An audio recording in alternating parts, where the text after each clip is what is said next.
नमस्कार मित्रांनो, DDM news चॅनलमध्ये आपले सर्वांचे स्वागत आहे। DDM न्यूज चॅनलच्या सततच्या पाठपुराव्यामुळे अखेर नगरपालिका प्रशासनाने लोकांसाठी येथील बस स्थानकासमोर असलेले शौचालय आज लोकार्पण करून लोकसेवेसाठी त्याचा वापर करण्यास खुले केलेले आहे।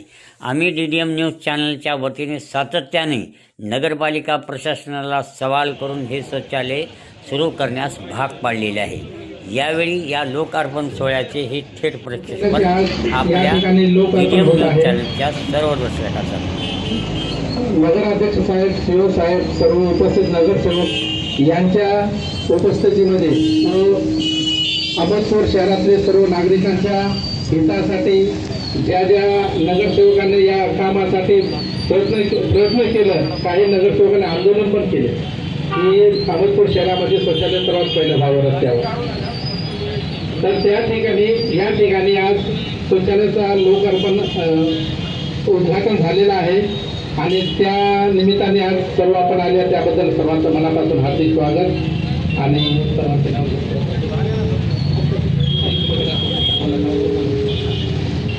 अहमदपूर नगर परिषद अध्यक्ष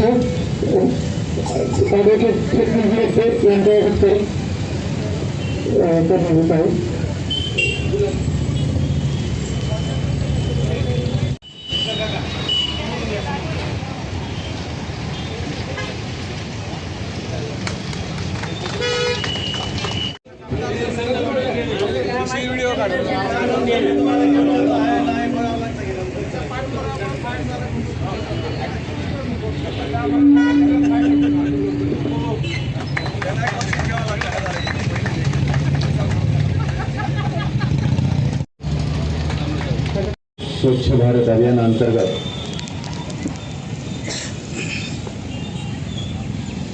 बस स्टेशनच्या समोरील शौचालय खूप दिवसापासून हा प्रश्न, याचं उद्घाटन, याचं लोकार्पण सोहळा हा प्रलंबित राहिला होता। छोटे छोटे कामं त्याच्यातले काही शिल्लक राहिले होते, त्याच्यामुळे लोकार्पण सोहळा हा करता आला नाही आणि आज तो कार्यक्रम, लोकार्पण करण्याचा कार्यक्रम आज आयोजित केला आणि मी माझ्या वतीनं उपनगराध्यक्ष अय्याजभाई व इतर सर्व जमलेले नगरसेवक यांच्या वतीनं आज हे जाहीर करतो की या शौचालयाचं लोकार्पण झालं।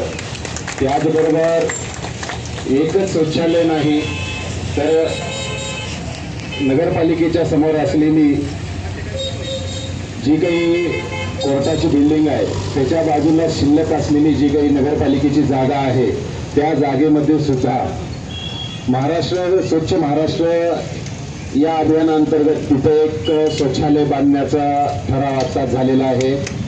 त्याचबरोबर थोडवा रोड येथील असलेला जो मोठा नाला आहे, त्या नाल्यावरती युरिनल बसवण्याचा पण ठराव मंजूर झालेला आहे।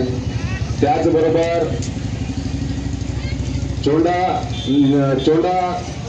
कॉलनीमधील म्हणजे चोंडा नगरमधील एका सभागृहामध्ये तिथेही शौचालयाची मंजुरी झालेली आहे। अशा पद्धतीने येणाऱ्या एक 4-5 महिन्याच्या काळात